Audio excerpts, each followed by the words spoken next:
Good morning mga kalapatids, welcome back. For today's video mga kalapatids, magbe-breed na tayo, no? Ayan, i-breed na natin yung ating mga malulupit na breeder mga kalapatids. Ayan, nasa likuran natin yung mga breeder natin mga kalapatids. Yung mga cage pala mga kalapatids, ililipat natin sila. Pagsama-samahin natin para maganda tingnan mga kalapatids. Papakita ko sa inyo kung saan natin ipwesto yung kanilang cage mga kalapatids. Okay, tara, let's go. Mga kalapatids, nandito nga tayo dito sa dati kong tahian to mga kalapatids. Ito nga yung lamisa na pinagtatabasan ko dati. Okay, medyo sira na kasi dahil inaabot lagi ng baha mga kalapatids. Dito natin ipipwesto yung ating mga cage mga kalapatids. Yan, pagpatong-patungin natin dito para maganda tingnan mga kalapatids. Okay mga kalapatids, umpisa na nating tanggalin yan. Babaklasin na natin yung ating mga cage na yan at ililipat na natin. Okay, tara, let's go. A few moments later. Ito nga yung cage na ilalagay natin dyan, no?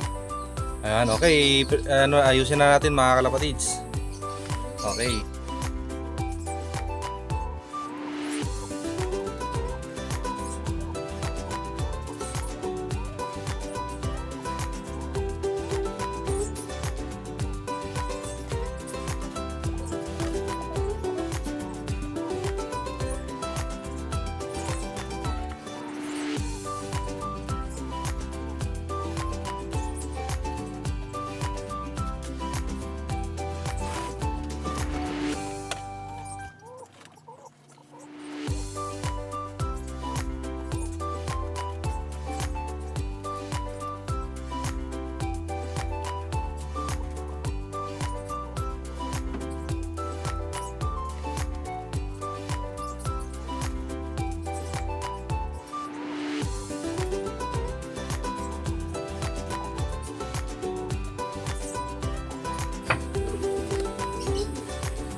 Ayun na mga kalapatids. Diba? Mas maganda siya tingnan mga kalapatids. Yan. Ito pala mga kalapatids, no, yung pintuan nito nandito, no.